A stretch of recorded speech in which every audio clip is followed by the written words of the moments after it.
stepping it up. They're turning these games into 20, 25-minute games. It's all about the speed. These two teams are super effective at dominating the early stage, turning that early advantage into Roche, into a high ground push. And that's going to be the question I'm looking at in the grand finals. Both teams have been the quickest so far at the International, the way that they break down their opponents, close out victories, or even build leads where they know they can't come back. Will either team, if you pivot coming into grand finals, go a little bit more defensive, play for a late game, kind of bait their opponent in? Because at the moment, it really is a two clash of equal play styles. So last year, it felt like GG always had Team Liquid's number because they played very similar playstyles, but a lot of Team Liquid's tempo snowballing started from the lanes and depended on the lanes, whereas GG did something similar, but they crushed lanes too hard, and Liquid were never able to get the upper hand in that sense. This time around, it feels like Team Liquid, while still crushing the lanes, have focused a lot more on their early game map movement, their twin gate rotations, their smokes to mid. They've been looking so sharp and clean, and that's where they've been getting majority of their dominance from, not just their laning stage. Yeah, we'll see who comes out ahead of laning stages in this upcoming game. I think it's also time to talk about one lane in particular with that in mind. It's a lane that always draws attention.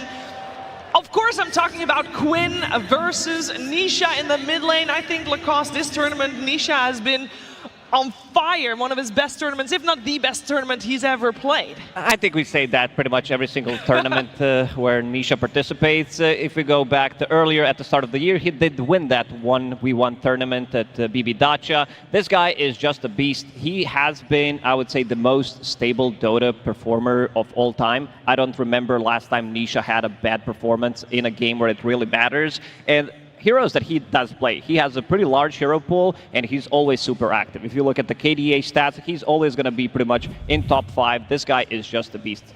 He really is, and he's incredibly talented because I think out of all of the top performing players at TI, he has the highest performance to pub ratio.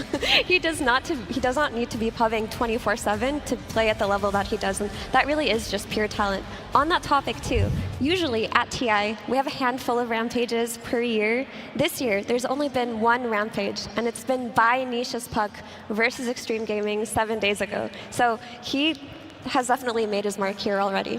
Not only that, just like the way in which he's conducting himself in the playoffs. It's like he's got 2 deaths in one game, 3 in another. We are going to see the rampage here. Like it's the clutch, disengage to then find the opportunities, and that is where Liquid is looking so exceptional. They're enabling each other to pop off, and Nisha on the puck, that is a hero that I'm looking for in the grand final. So far he's 4 for 4 with it, but in the draft, can you really get that ban in play? Can you really ban a puck and feel good about your integrity? And there is a rampage, a rare occurrence at the International, like Effie was mentioning. But yeah, Nisha, he is, insanely good right now.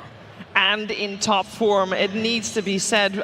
To be fair, though, both of these teams have been in top form. Otherwise, you do not make it to the International Grand Finals. Another matchup that draws attention from us is that off lane. We have to compare the two off lanes. First of all, we already mentioned Ace, hometown hero, but also one of the players, Tigov, that has the most experience possible in competitive games.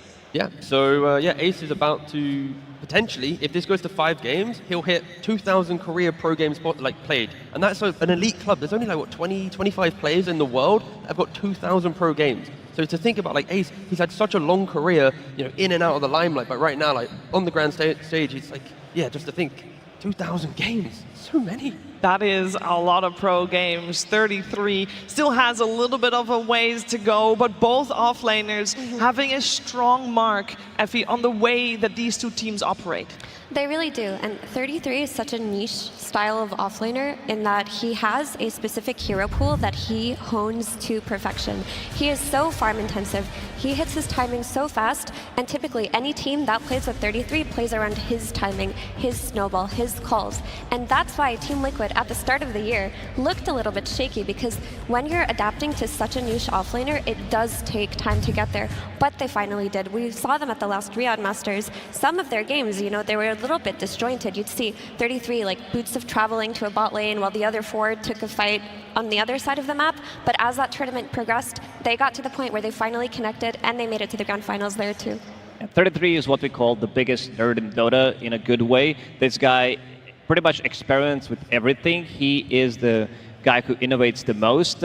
When it comes down to his hero pool, it's not as big, but he also tries to break the game with some extra gold. He's playing the Visage, he's playing this Doom. If you remember a couple of weeks ago, he was testing out this Doom and bought Hand of Midas 5 or 6 times with his facets, so that allows him to get more gold, buy an item, sell an item, go back for an item. This guy always finds something in the game, something that looks game-breaking, and it looks really good. And we're gonna see, you know, the new couple, the lane for life, 2 partners. Yeah.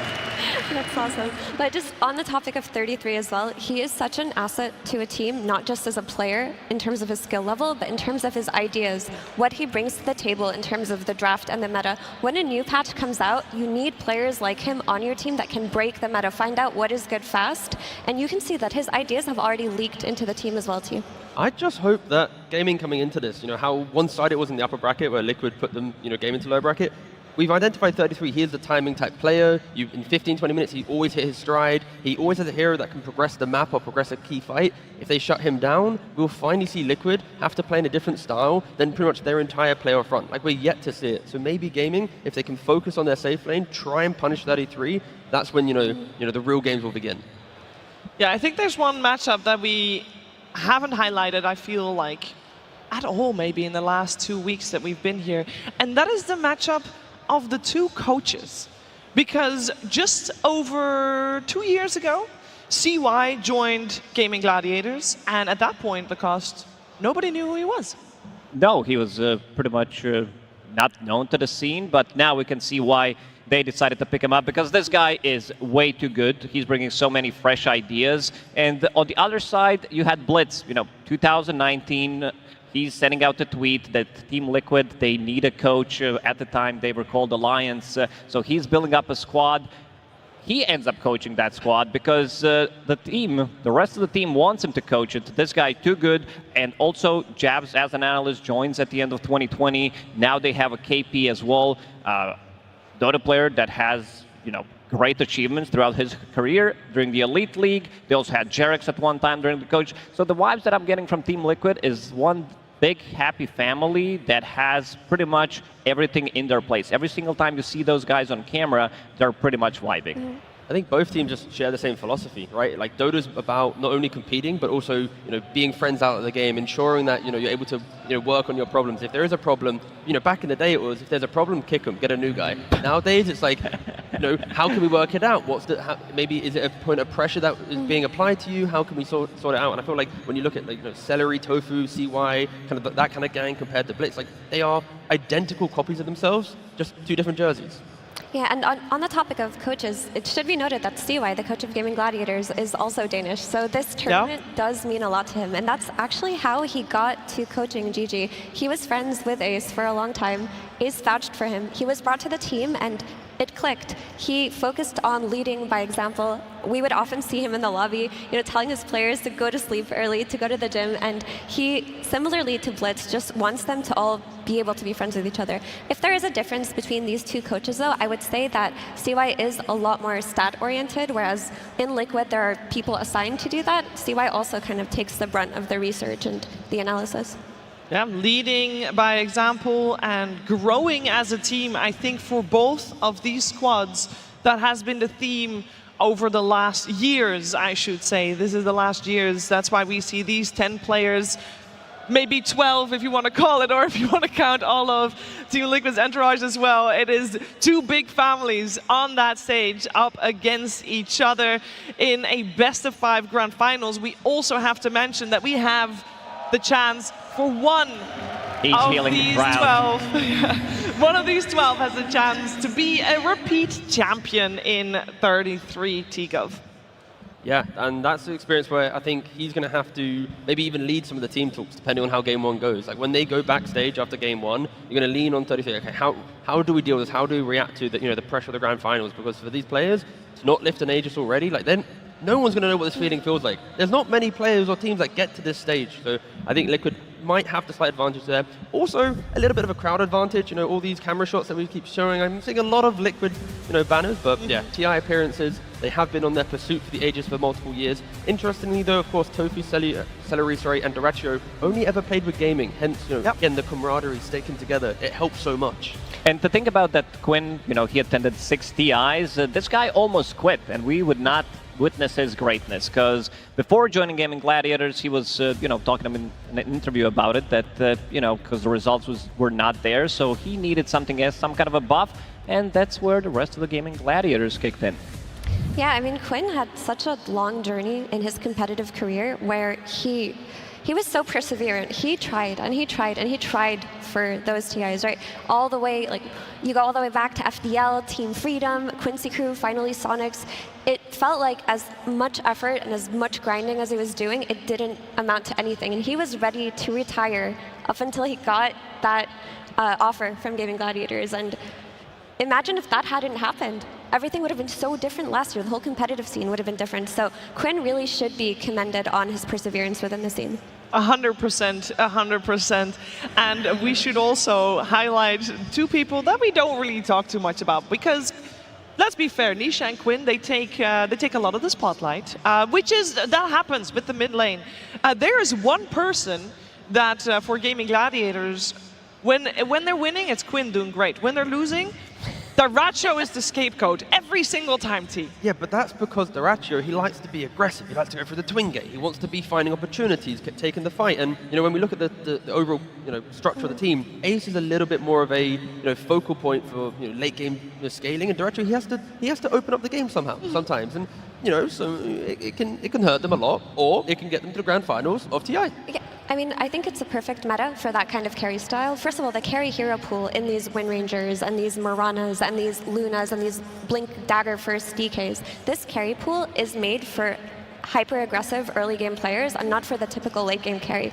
And throughout this TI, we've seen that the teams who are unwilling to sacrifice their carries did not make it very far. Teams like BB Team, teams like XG, teams that refused to put their carry in a situation where they would die in the early game and they needed to enable them to have a perfect game, they just couldn't cut it. We've seen from Falcons, from Liquid, from GG, you have to be willing to throw your carry in a bad position early game if it's for the good of the team. My only hope for that in this series, that we don't see Doracio kind of move into the Clinkses and the Mortis that we've seen him trying to pick up in earlier stages of the tournament. I want to see him on like the Alchemist, the Razor, Lone Druid, DK, the heroes that can throw himself into the fight and have that turnaround potential. When he's on these types of heroes, it is a scary game for gaming every single time.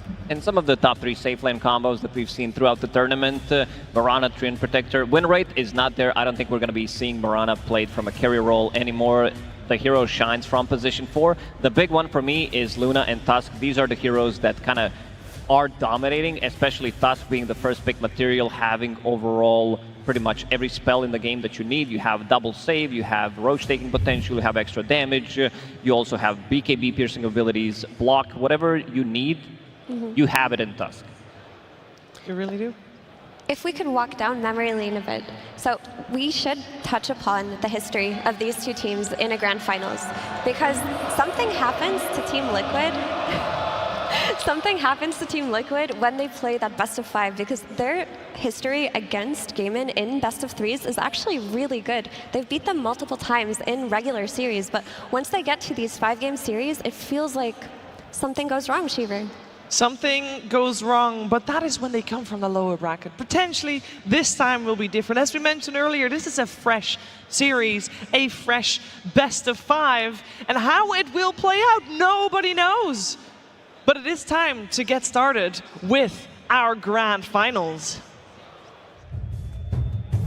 Team Liquid versus Gaimin Gladiators Grand Finals. Game 1. It has begun, game 1 of our best of 5 here in Royal Arena in Copenhagen, Denmark. And for that first game, we got Team Liquid coming from the upper bracket to the dire side with first pick. They already got their hands on Nature's Prophet. Gaimin Gladiators will play this first game From the Radiant side, they will also get that strategic overall last pick. And Lacoste, I think we are seeing an opening here from both teams that is basically throwing out the playbook. Pretty much. Team Liquid, they did not lose with Nature's Prophet yet. They played 2 games on 2 different roles, won both of them, and now we're seeing Underlord, something that worked out amazingly in their previous series that they played. They did open up earlier today, literally 2 hours ago when they played against Tundra.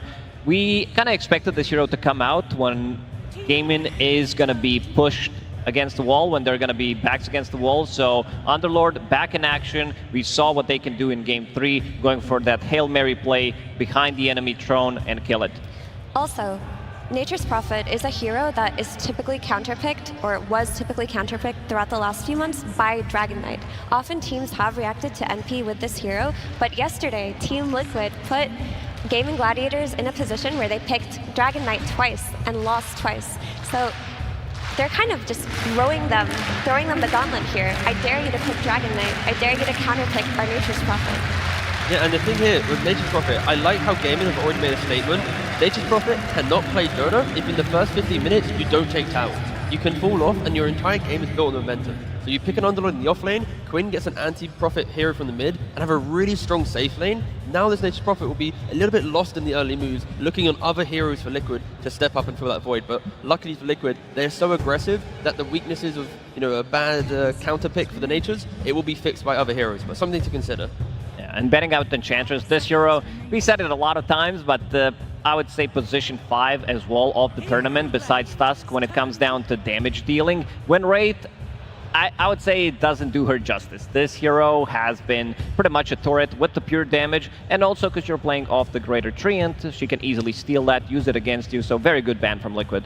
And as we have the Grand Finals mini-meta already clear in Game 1, Gaimin having to ban the Rubik in the second phase because of the Underlord. You give a Rubik to Liquid, that's a free Pit of Mana's, free Firestorm, he just becomes the better version of Underlord, but you'd never see that ban really if the Underlord wasn't picked.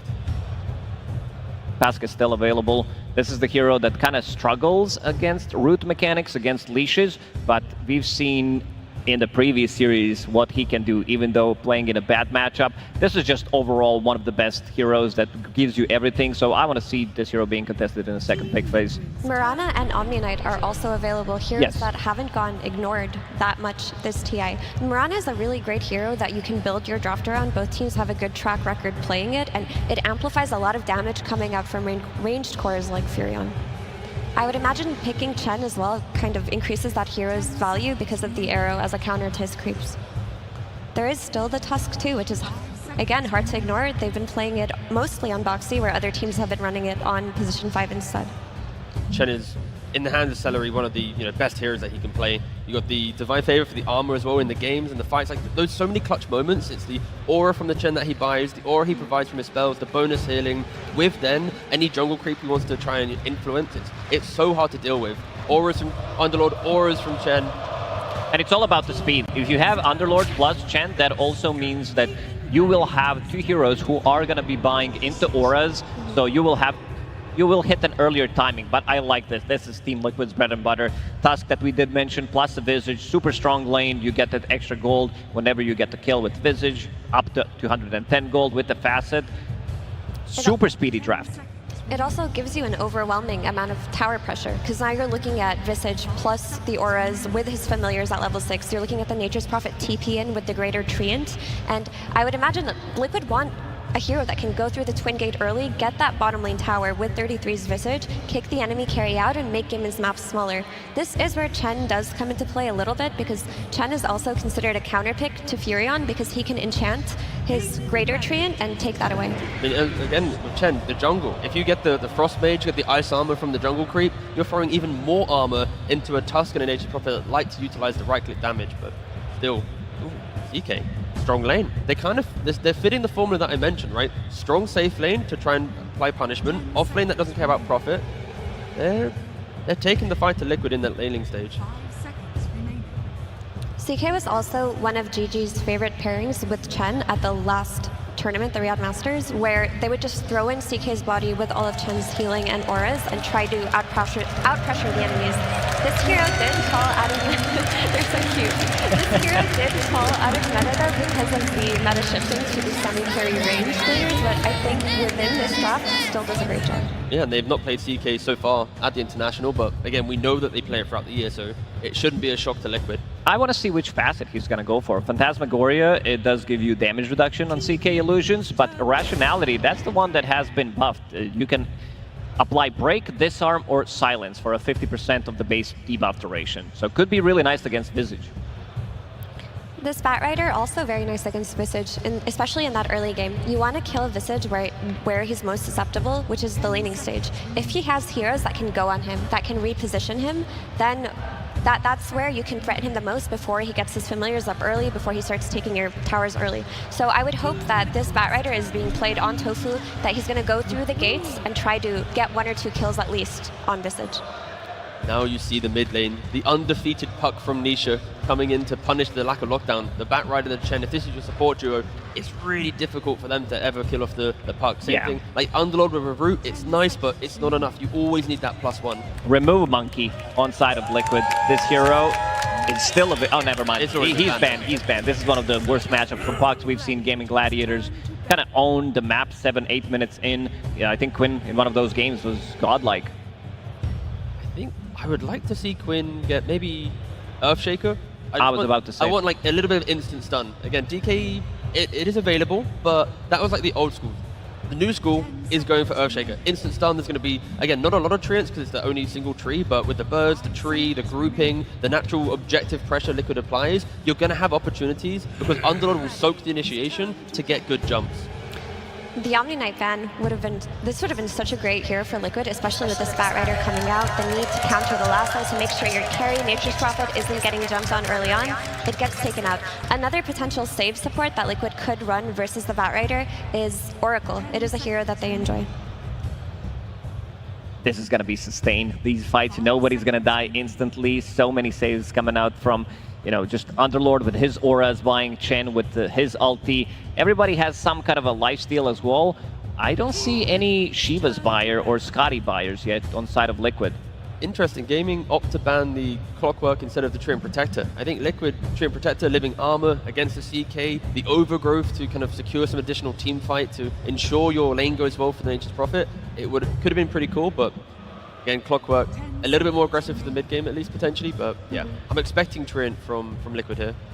Gaimin at the moment maybe realizing that Team Liquid can't really commit that hard. They don't really have a strong initiator like Clockwork would be if they got their hands on it. And Liquid ban out the sniper and they got the double saving support with Shadow Demon, still last pick for them.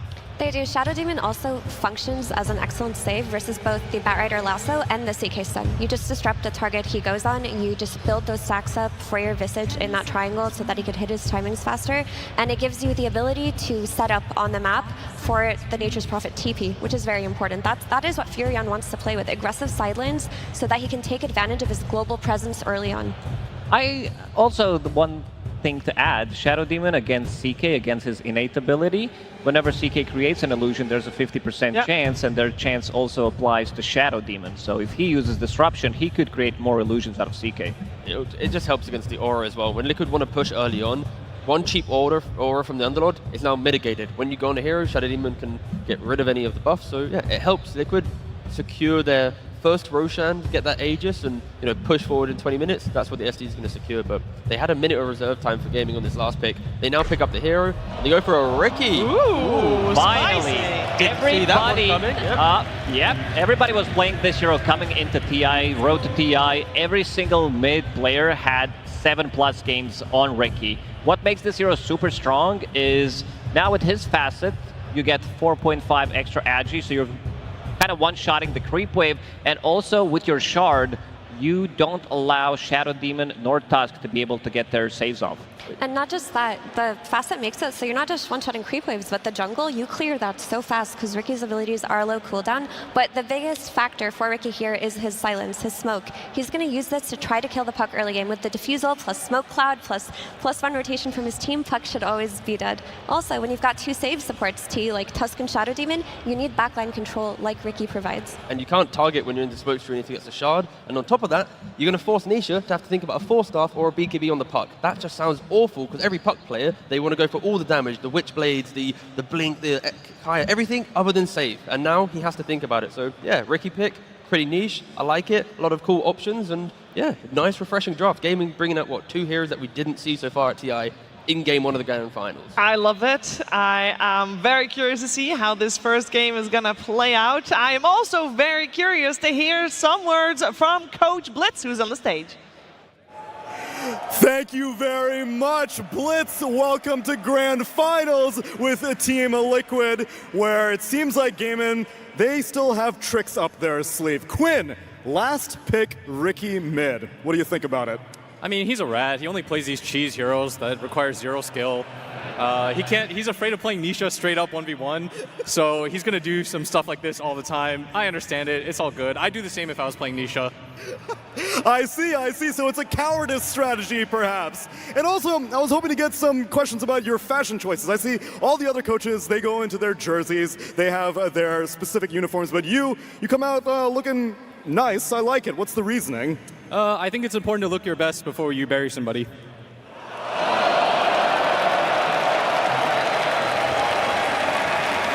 Well, I guess the funeral dirge shall begin. Game number 1 to our casters. Good luck, Blitz.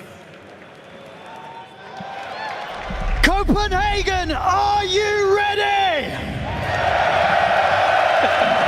Incredible atmosphere, ladies and gentlemen. So we're about to get ready to get stuck into the action of this Grand Finals. Gaimin Gladiators versus Liquid. Folks, we've seen this many times before. We know how it tends to go, supposed to go. Could it be different today? I think we all hope so. I think we're all hoping for 5 games, but the best thing is we're definitely going to get 3 games. But that's true. That's true. We've already been spoiled with quite some fantastic data already earlier in the day today, and let's hope that continues here into this best of 5. So as we heard, exciting talks around the Ricky coming in from Quinn to end the draft from Gaimin. Do you think this is something that did go under Liquid's radar? I mean, we've seen people talking about it. The pubs have been riddled with it. Thompson was playing it a ton, Quinn and tons of these pubs as well too.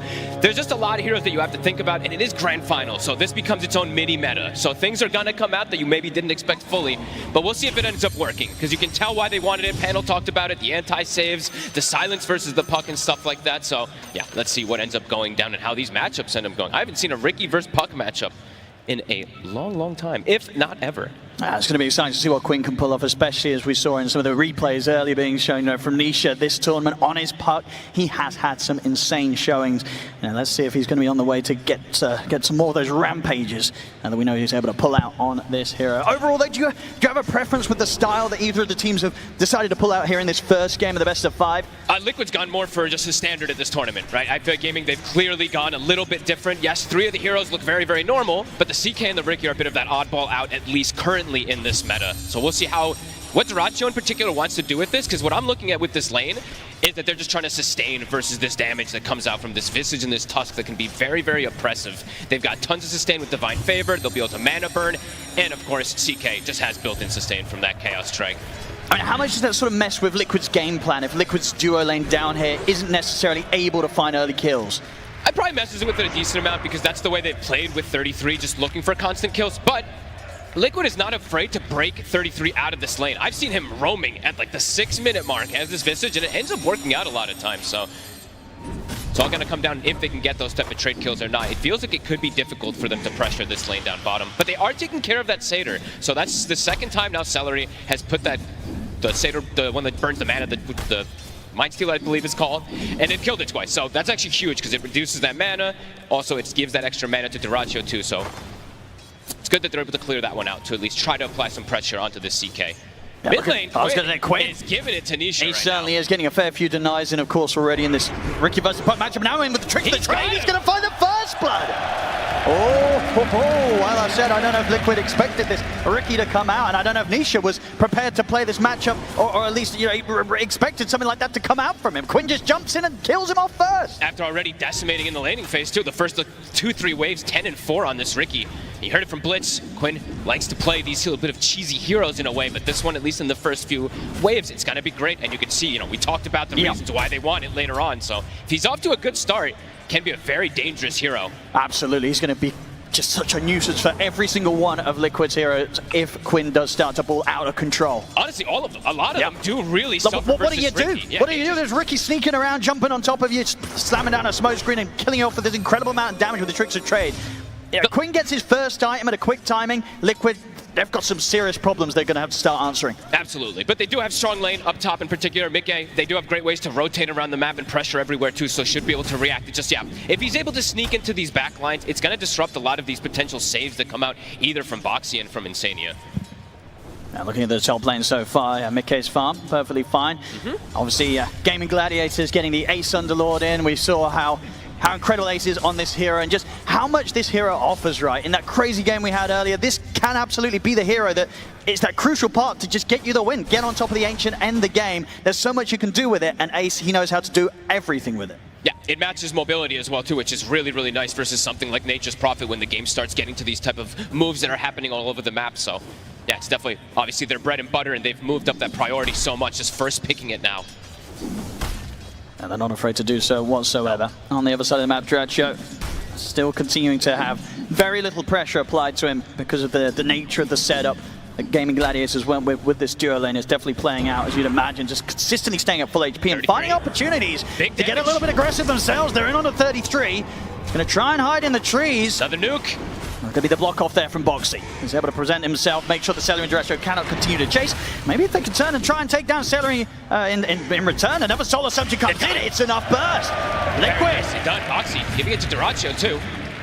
Able to bait Gaimin Gladiators in there deep enough and turn around. You can never underestimate the damage coming out when these few fully charged Soul Assumptions come flying back at you. Or how much Drinking Buddies just does in general, right? Boxy just giving them that mobility, being able to turn that fight beautifully. And they killed the creep. That's the important thing too. We saw it again. I think they've killed 4 of them or something like that. And that one was the Harpy Stormcrafter that they were able to bring down while the chase was coming out as well. So very good identification of making sure those creeps just don't bully them out. But mid continues to be a big problem. Quinn, 23 and 10 to the 16 and 2. It really does. It's going to be one of those sort of situations where I feel like Niche is going to really be keeping his eyes open for big opportunities on the side lanes once he hits the 6. To see if there's heroes who can team up and help him out, or maybe even some sort of early potential from Mickey to come in with a teleport, maybe a support rotation. Probably looking around that 6-minute power ring timing to try and catch Quinn out. No, absolutely. And I would imagine like the combos that they can do with the coil plus the Wrath of Nature, they might want to give Mickey just extra levels up here. So I want to see Insania maybe play just further on the side, just get that 6 very early on so that Nisha can make that first move with that extra big bonus damage. And Mickey's actually making a potential move. He's canceling a few times. Bottom lane. He's getting gun on top. Mickey. They're going in with a dive on towards Duracho. The Solar Subject burst come in, they take him out. Celery's got to get a trade. Same time indeed on that top lane, losing Mickey. So whilst the aggression came out from Liquid first down bottom, overall they're the ones to lose 2 heroes, top and bottom lanes. Mickey started TPing right in front of them, so they just put the pin on him and committed onto him. So it's a little bit of an overzealous move that he tried to join down bottom and will get punished immediately from Ace and from Tofu. Yeah, rare mistake from Mickey on his Prophet. Something that can happen, I guess, when you're watching the minimap, looking elsewhere, and not being too careful with the position that you're actually leaving your actual unit in. Mickey, it's got to be more careful against these 2 top. And overall, I would say for Mickey, it is the first pick hero this game, and it does feel like it does have a lot of counters in particular. We saw it struggle a couple of times on this main stage as well. So we'll see how Mickey can endure just these heroes getting on top of him early.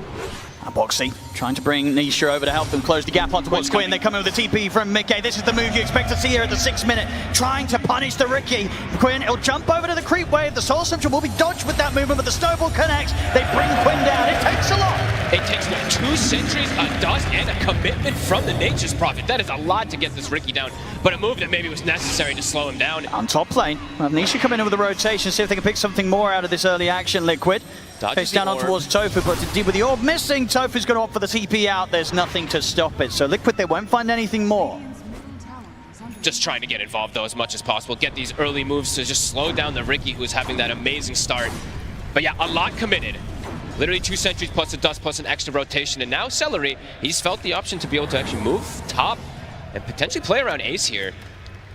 And Ace, pretty terrifying already, of course, as the Underlord. We've seen so many times when he's on this area, once he gets the ball rolling, it definitely becomes this lane, this area that the opponents just don't really want to go to, and if they do, it just takes so much to try and slow down an Underlord when he's really hit his stride. Yeah, and it's a standard Gaimin Gladiators kind of draft, right? These auras are going to come, and they're going to come quick, so if you start losing these towers too early, those auras will come even faster, especially that pipe in particular for Ace that will come out, which is going to be pretty crucial, honestly. Like, the damage from Liquid in the early game is pretty much all magical, besides that Visage plus the drinking buddies. Dire's top tower is under attack. Heavy pressure being applied that at the moment isn't being matched quite yet by Liquid, yet to do that much damage at all to the safe lane tier 1 of Gaimin Gladiators. The nice thing though is that 33's actually just been able to sit bottom. He's top net worth on this Visage. We've seen a couple times this hero can't get ganked and pushed out of lane a little. Celery, nice grab there, takes over the Hellbear Smasher, gets a clapping on towards Insania. Tofu's in on top of him. Gaimin Gladiators completely taking over Liquid's jungle. This top half of the map, not a safe place for Liquid to be. Over in the river, they've got the Dream Core. Mika comes in with the TP. Quinn did get the smoke screen down in time, and it's definitely helping him out, but is it enough to allow him to jump away? Tricks of the trade there. No way. Blink strike out to the side. way. He's able to get out, and he's able to get a regen rune as well. Liquid, they're desperately trying to find Quinn in the mid. Last time they succeeded. This time, they don't get him fogged. Oh, and he gets a regen too. They committed 4 heroes plus another dust just trying to bring him down. They're really just trying to get rid of this rat. But Quinn, yeah, surviving, just staying under that smoke screen. I mean, they're bringing in the action. Duraccio's collapsing in on mid. Ace is ready to come up with the ultimate. They want to try and take this fight. Gaimin Gladiators, they jump forward. Duraccio's going to get caught with the immediate shutdown, but now he's ready to turn. Has the control in on towards the tusk. Boxy to fall. Gaimin Gladiators, they're feeling strong with the group up. They lost the birds, the familiars. Both just get taken out immediately from the group up. And they're ready to split back up straight away. Go back to farming. Ace will stick around in the mid. Putting this pressure on. I mean, they're just showing themselves, you know, Liquid, they can try and make these moves, but now, Gaimin Gladiators, they will be ready to respond. And under the tower, Quinn's in with the tricks of the trade. Insania has already used the disruption. He's trying to juke around the tree line, but Quinn will find him. Another one for the Ricky. Celery, in return, does get caught out. Nisha Boxy and 33 pick him off to the side. They're trying to match this tempo. Just, I mean, how many heroes are we seeing brought to the mid lane? But immediately, as that mid lane hole pressure happened, Duraccio's just bailed out. He's like, I don't want to stay around here. We're not going to get the tower. I know they're going to match us. So he goes back to farm. Tofu is a little bit deep here. Another soul assumption. Oh, uphill miss, uphill miss. Okay, well, that's going to cause some issues. Soul assumption will solve the issues, though. Gets the hit in. 33 able to finish up another and continue to just have this incredible amount of farm. Top net worth right now here on the Visage. Yeah, he's having a great time. And we'll have always drinking buddies plus his familiars when it does come back up. Now the cooldown is back, so we'll have that one at the ready. The wards right now placed from Gaming, it's very oppressive. So you can tell the type of game that they're liking to play, which they usually do, is apply pressure, take these early towers, and kind of snowball off of that. So Liquid responding nicely, and will be able to respond again. They've got Coil ready, and they've got Wrath of Nature. Every time they have these two ultis, it feels like they can try to match that tempo of Gaimin. Nisha. Oh, easy deny. Got him. Just in time. I wonder if that was going to be ones where they get the pickup and then deny at the same time, but not quite. Nisha able to take it out before Quinn gets the refuel. And Quinn, of course, working well on the way towards that diffusal blade first. Wants to get completely stuck in on the action. He's got the setup here with the silence. Good knockback with a flame break. Keeping him in the silence a little bit longer, but they don't have any further lockdown beyond that. So Nisha still able to escape. But every time he shows his face, Nisha's getting put below 50% HP. So the extra kill threat could come through that next jump. Nisha does have to be very cautious. I mean, we might see that jump come in. Maybe not towards him, but maybe towards the bottom instead. And as soon as they show their hand mid, make that play, Quinn and Tofu fall back. They've got the Fiend's Gate ready. Has been scanned out, though. Liquid has to be ready with the numbers, because the extra number can be brought from Gaming from that Fiend's Gate. So Mickey has to be at ready. And with the scan hitting, looks like Liquid should not get caught off guard by this. Quinn's looking back towards the mid. Sure. And do have the Fiend's Gate, as you say, if you want to make this play over towards him. Silence just set things up. Good angle with the flame break. Keeps him in range of the stun as well for Duraccio. Tofu knowing perfectly how to hit these angles and get the most out of Quinn's smoke screens. It's not your most traditional kind of way to lock down a puck. It's not a stun, but it's a tricky one. Into a knockback. It's beautiful. 3K lead off that. Now potentially be able to pressure this tower here, and they still have Fiend's Gate at the ready. So Liquid, difficult to be able to contest this one until Nisha does respawn. And with this tower gold, if they're able to take it in a bit more, Quinn's pretty much going to have the diffusal coming out. A very quick time. A devastating one for these supports, the Shadow Demon in particular, but Nisha He's gonna need some help, and I'm looking at his itemization right now. He is just queuing up the normal Witchblade and stuff. Will need some type of answer to protect himself versus this Riki early on. I mean, with this Riki getting this sort of a good start, do you imagine we'll see adaptation from the support item builds on Liquid to try and respond to this? Probably. I mean, you're going to need to just all queue 4 steps in particular. You know, you're playing versus Riki. The shard's going to be devastating at some point. Behind the tower, Duracho. It's pretty deep here, but he's got backup from Ace. Comes in with the Fiend's Gate. Gaimin Gladiators, they've got the numbers, but so has Liquid as well. 33 looking to push back Cetera here with the Soul Assumptions. Duracho turns, gets the stun, but the disruption save will be there. For Nisha buying him some time, but the smoke screen persists. He'll get the orb off, jump out of the side, holds them back with the Dream Core, but the Flame Break hits. The final rank clicks come through. Tofu able to take Nisha down. Gaimin Gladiators considering pushing in for more. Jump forward with the tricks of the trade. Snowball buys some safety for Boxy. He rolls over towards Tofu. He has the lasso up and ready. The lockdown's there. They bring in Boxy. Boxy to fall. Gaimin Gladiators, they get 2. They're even considering pushing it for more up to the tier 2. Finally, they'll hold back. Liquid. They'll be pushed right back away from this all, and each and every one of these fights, we're seeing both teams turn up in their numbers, but Gaimin Gladiators, they've just got that extra little bit of power that's required to make sure they come out on top each and every time. I mean, it's these auras. You can see that the damage, which was actually even pretty much across the board inside of this fight, 5,000 from both sides, but that little bit of extra sustain that you see that Gaimin has, they've got the heal coming out from the Chen. He's got 4 of these auras blocking magic damage, giving extra HP regen, giving extra armor too. That's the difference maker. And now Quinn, the defusal is done. We'll see how much he wants to move up the priority of that shard, since it can be great versus these shaves. But right now, Gaimin, they're starting to get that ball rolling that we've seen them really take over games with. And it doesn't feel like they're really going to slow down at all. Not at all, especially if Quinn gets away with this, going straight for the Ags after the defusal. Yeah. His farm, his sort of net worth advantage, it's not going to stop unless Liquid can find ways to take him out. As we're seeing so far, it's proven to be incredibly difficult.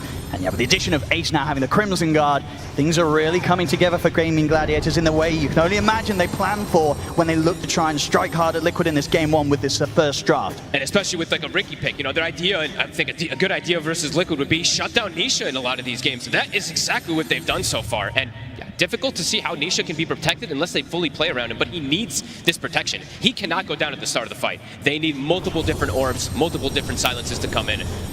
If he goes in like he did last time and just gets killed after 1 full set of spells, it's just not going to be enough for them to push Gaming away. I mean, now getting more auras, the Crimson now online. It just feels whatever happens now at this stage, these next few minutes of play, I don't know if Liquid can look to fight, because the damage, it's just not going to be there. No, and Mickey, he is spotted. They're going to look to react up here, but the damage is quick. Can Boxy bail him out? He's going to try, but there's only so much he can do. The Drinking Buddy play will come in.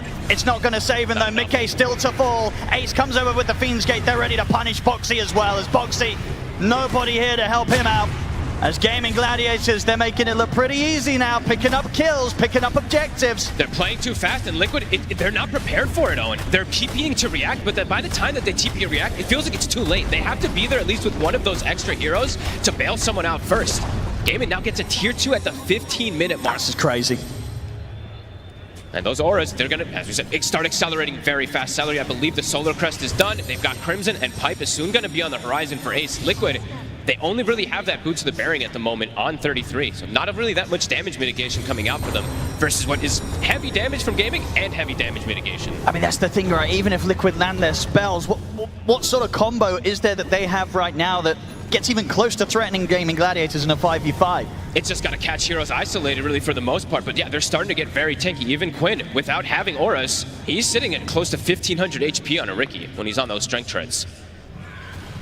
And he is going to win. So he's just going to go down the normal, like, just scaling build rather than going for his axe or his shard. He doesn't feel like he needs it probably. Because of how good this early game has gone, he probably can go for this type of play that allows him to scale and then go back for the shard when he feels necessary. Because so far, they haven't been able to save the puck anyway. Liquid. See if they can find some of these pickoffs that they desperately need. Tofu, he'll get caught out. One quick one here for Liquid. Maybe see if they can get something else with the Dream Coil setup. Quinn's been found. The follow-up silence, they've got him completely locked down. Liquid, they find the chance here to strike at Gaimin Gladiators 1 by 1. And they get one of the big ones. Quinn, he's out. Best way to be able to play versus Gaming, split them up. Catch them when they aren't moving away. When they're grouped, very strong. But if you catch some of these individual heroes, that's the power of the lineup. Absolutely, yeah. Team fight's not an option right now for Liquid. No. They're finding their opportunities here to take something away from Gaimin Gladiators in terms of this 1 by 1. They will start to get these items that will allow them to start getting more team fights, though. More damage in particular for Mickey. I believe the Gleipnir is now going to be finished, so smaller tools to be able to enable them to take actual head-on 5v5s rather than just needing pickoffs. Bottom lane, they've got their eyes on Nisha. They're going to go for him right away. Quinn, he's ready to lead in. Boxy is standing by his side, but how much can the Tusk do to save the puck? Smoke screen is there. Fiendsgate comes in, drinking buddies will drag him out to the side. The pit catches onto the three of them. Dracho gets the pull back onto Insania. The shards will actually get some space there for Insania, but Quinn's able to jump over. The stun comes out though. HC's able to target the ult top on towards Quinn. Incredible save there by Boxy with the shards, keeping Insania alive, allowing him to play his hand, and that now enables Liquid to potentially turn the fight around. They'll look towards Ace. Boxy charging forward. Nisha, he's been caught again. This time he'll fall. Boxy caught by the lasso. Dracho beating into it. Boxy turns. They've taken down a second. Double kill for Mickey. Celery got in this round. Triple kill for Mickey. Liquid. What a way to turn around the fight that Gaimin Gladiators absolutely put everything into. And it was the little things, as I said, Boxy.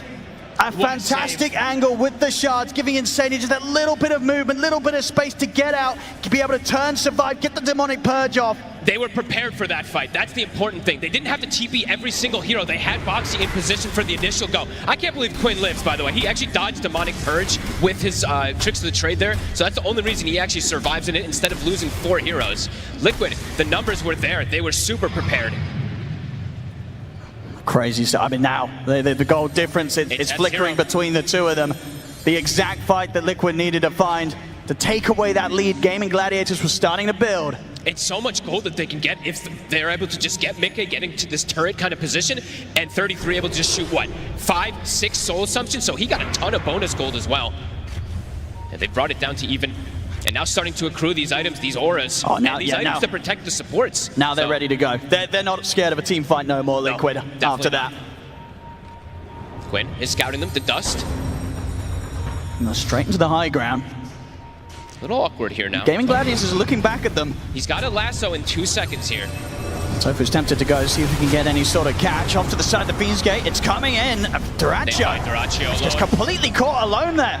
It looks like some sort of attempt there for Gaimin Gladiators to try and pincer in Liquid, but Liquid just ends up catching Duracho alone. There's nobody by his side. A Fiendsgate was laid down, but they weren't going to be able to get to him in time to help out. They're still looking for the fight. Ace actually goes through this portal. Oh. Ace? All right, he's pretty tanky. I mean, but they might find the setup here if Boxy can get the angle. See how much they want to try and chase for this Liquid. Ace into the trees. Sharks will find him. I mean, slowly but surely, Liquid, they're surrounding him. Gaimin Gladiators are coming in from the side, and maybe it's a bit of a bait. Ace, is it a successful bait or is it a mistake? He's going to try and push him forward, but Liquid, they can turn, bring in the damage to bring down Ace. The coil is there. Liquid, they're tearing them apart here. Quinn trying to run just back in off to the side. The orb comes out for Nisha, takes him out. Sprout catches Celery. Liquid. They're just winning all these fights now. They've really got these items. They've got the entire group up, and now this tower is in trouble. They've got a glyph. Beautiful fights coming out. Boxy in particular tanking up, being able to get these beautiful shards to start it off. And honestly, Ace, he kind of just delivered himself a little bit there. I mean, that's why I felt that maybe this was going to be like a calculated bait by him. But you're going through the gate, Liquid, they just turn, chase him down. And at the end of the day, he only ends up baiting his own team into a fight that goes horrifically. And look at another aura, full Shivas for 33. Massive to be able to counteract a lot of this healing, but also just be able to stop these heroes from kind of bursting him down at all. He's 7-0-7 on this Visage now. I see it again, as you say, now Boxy knowing exactly where to find Ace in the tree line. Gaimin Gladiators, they really try and rally around their Underlord at this point, but at that stage he's too low. I mean, the coil catches literally everybody all clumped up. Nisha, he's made the full recovery from that early game. It's a distant memory now. And he does have his defensive Force Staff. They have the Ghost Scepter on the Shadow Demons. They've got the answers now to be able to protect themselves versus this Ricky, who now has just died a couple times in a row. A smile's coming out there from Nisha. It's got to feel pretty good having the impact that he's having now in these fights after such a tough start off the back of the laning stage. Needs to calm down a bit again. Gaimin Gladiators, they claim their Tormentor. They're playing to their strength though, and it is daytime, so that Roche potentially an option here for Liquid if they want to group up and go for it now that they have this great way to team fight, great way to keep these lanes in an aggressive position too. Gaimin has to be careful about these next few moments. They cannot make another mistake like that versus Liquid, or it's going to be difficult to recover. Absolutely. They literally hand-delivered Duracho in that fight and also Apes afterwards. Then, yep, they're going to go for this Roshan. It's tough to contest this one. Not going to make it in time.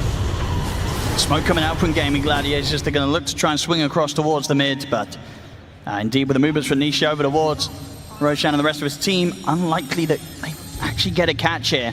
They could look to continue to swing down and maybe try and fight post Aegis, but that would be a risky call to make. Yeah, especially at this point now that Dyrachyo is not nearly as farmed as this Nature's Prophet, and Mickey is massive. He is. 4,000 difference between him and that CK. The sort of the cleanup that he's been enabled to have in the last few fights has massively propelled him ahead. Absolutely.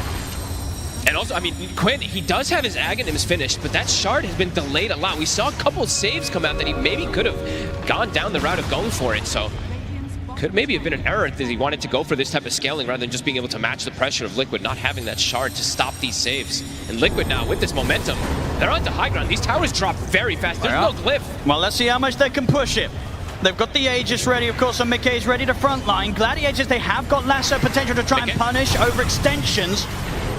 Tier 3's gone. I mean, oh, and who used the glyph there? Oh. That tower's just gone. They don't have it for these racks. There's the Dream Coil from Nisha. Okay, you've got to only imagine the Liquid want to try and go for more. Mickey is actually going to back off and start dealing with the top, but of course teleportation will be at the ready if they want to go for round 2 here on the bottom lane. They can always look to re-go. Gaimin has to be careful how far they step out here. The Orchid is ready on Dyrachyo for that extra catch for Nisha. They should have identified that one. They should see it.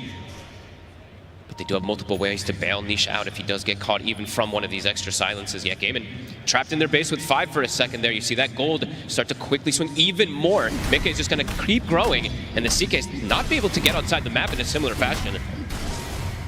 Mickey about halfway towards the BKB and still having what, the 3.5 minutes on the Aegis. Very likely he's going to have that window where he'll have both BKB and Aegis to try and push forward and look to take a set of racks away from Gaimin Gladiators.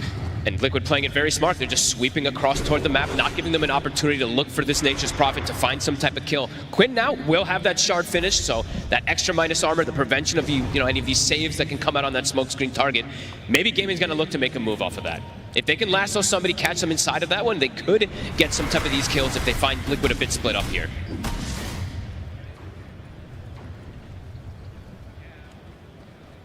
It depends how sort of far Quinn wants to delve into Liquid's half of the map. It is scary. It's very spooky right now. They have limited, if any, vision on Liquid's side. And look at how they're playing as well, too. The 2 supports on the side of Liquid. You see Boxy is playing near the puck, and you see the Shadow Demon is playing near the Nature's Prophet. So they have a guaranteed way to kind of bail out. Even though there is this shard, of course, on this Riki, they're preparing for this next move that could come out from Gaimin. I mean, with the D-Ward occurring, Liquid definitely going to expect that there could be a high chance that Gaimin Gladiators are looking for something around this area. And they're playing incredibly defensive, Liquid. Just waiting, sensing if Gaimin Gladiators do try and lead the charge here with Quinn. Hey, they're just playing smart. They're sitting on top of a sentry. So if Quinn does walk up too far, could just get burst down instantly if he gets caught from a coil. Looks like Quinn knows, playing to the edge of the map. Sneaky, sneaky. Will clear the wave, does show himself for a second, the dust, not quite in range. They're not going to quite clip him. Quinn playing perfectly sneaky. The damage output stepping up here, that's a full Parasma now on Nisha. Just steps up the aggression, feels like he doesn't need to have that defense anymore. He is very tanky with the Pupil's Gift. It is a 2,500 HP puck. I mean, Liquid's ready to go. So if he can get the catch here, Quinn turns to the smoke screen, force forward for Nisha, able to jump forward, get the Dream Coil up onto the 2 of them. A beautiful setup there comes in from Nisha. The Fiend's Gate will come in and instead to turn things around, but Quinn's already gone. Celery's going to get left behind.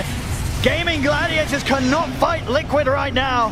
And now beyond the tier 2, they may just find Ace on top of it all. They get the silence, the shard trap from Boxy. They'll find a third Liquid. They can go high ground again. There's still not that glyph available. They can start threatening this. I mean, they can start threatening racks and maybe even threatening the close-up of this game.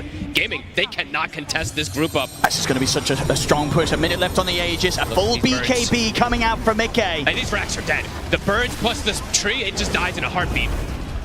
And they can look for more. They'll take the top set. They're ready to swing across over towards the mid here, Liquid. It feels like they've probably done it here. I mean, still 20 seconds for the Underlord, the one who can depush. The glyph is popped, but they're sending treants even down toward bottom. Yeah, they're not going anywhere, Liquid. They're like, oh, Gaimin, you like to play with your 25-minute timings? Well, so do we. 26 minutes. They're looking to potentially close this out here. They've really sort of turned the game on its head if you consider what we were seeing in the first 10 minutes of this one. Liquid hitting back harder than ever here. Duracio's going to try and start some action, but the BKB comes out for 33. Illusions will remain on 33, and they have the lasso as well, dragging in the Visage. 33, is there going to be any sort of save for him? There is not. 33 will fall. Can they chase for more? They need more Gaimin Gladiators. Oh, nice shards trapping Duraccio. See what they can find, but Ace is caught in the Sprout, trying to get out of this. His opponent pushes down, opponent Boxy comes in with a punch up. The Dream Call catching them all. Ace, he's out, has the buyback available if he wants to consider it. Gaimin Gladiators trying to find Boxy in return, jump forward from Quinn, but he's caught by the silence. He's trying to get away from Mickey, but the right clicks from Mickey, and Nisha too much. Quinn goes down. They tried to chase to get some kills, but Duraccio was stuck in shards for the entire duration for it. While Ace was going down, he couldn't help his buddy. Liquid continue to play strong. Duraccio with the silence, but Nisha's trusting in Insania. Insania, he'll have the save or the offensive disruption when needed. Gives Nisha the chance to continue to play and live.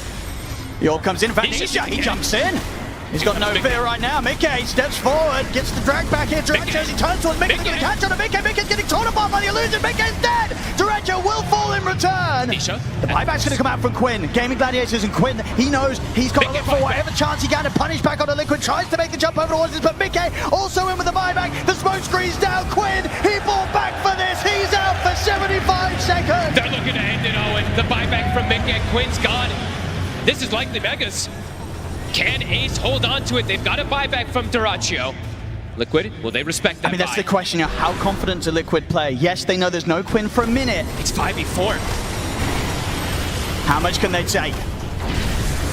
Liquid. Tofu waiting in the wings, looking for a lasso target. Still being very careful indeed, respecting the catch from Bat.